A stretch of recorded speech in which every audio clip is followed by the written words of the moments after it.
আসসালামু আলাইকুম। আপনারা কেমন আছেন? আশা করি আপনারা ভালো আছেন। আমরা আছি আলহামদুলিল্লাহ ভালো আছি।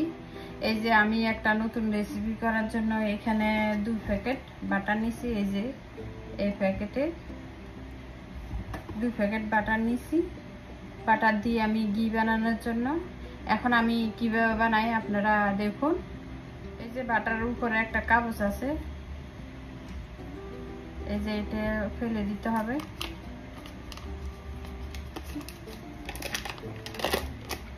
এই যে বাটার, এই যে আমি চুলের মধ্যে একটা পাতিল দিছি, পাতিল গরম হয়ে গেছে। এখন আমি বাটার গুলে দিয়ে দিচ্ছি।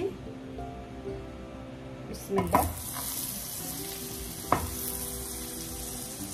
আর চুলের আঁচটা একটু কমাই দিবেন, বেশি বাড়াই দিলে পুড়ে যাবে।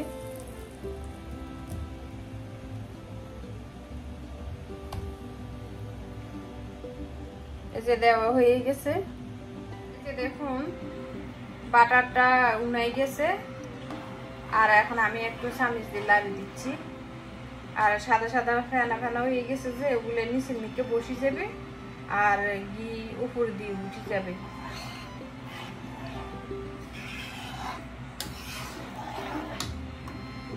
দেখুন ঘি হয়ে গেছে। এই যে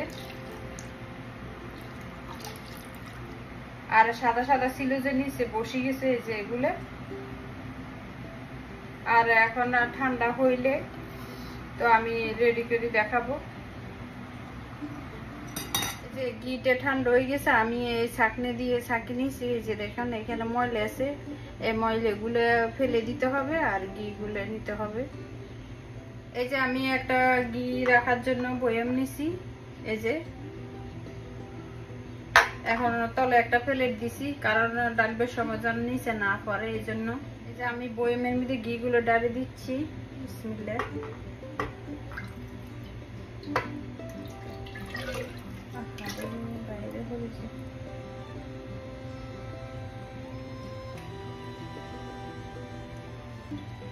একটু বাইরে পড়ে গেছে। দেখুন আমার ঘি রেডি, দেখুন কত সুন্দর হয়েছে।